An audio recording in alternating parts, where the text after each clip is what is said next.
Hey, everyone! Welcome back to the channel. Today, I'm going to show you how to install the latest version of Mad Titan Sports on Kodi.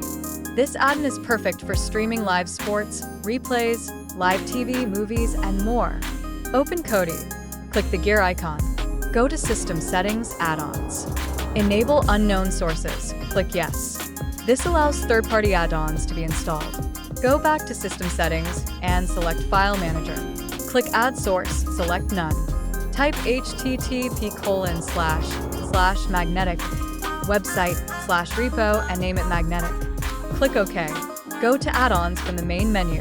Click the Package Installer. Select Install from Zip File. Choose Magnetic. Click Repository. Magnetic 1.1.0 V2.0. Wait for the repo installation notification. Click Install from Repository. Select Magnetic Repo Video Add-ons Mad Titan Sports. Click Install and wait for the confirmation. That's it. Now open Mad Titan Sports and start streaming live sports, replays, and more. Before you start streaming, make sure you stay protected online with a reliable VPN. Get the best deal in comment below. Got questions? Drop a comment below. If this video helped you, don't forget to like, share, and subscribe for more Kodi guides.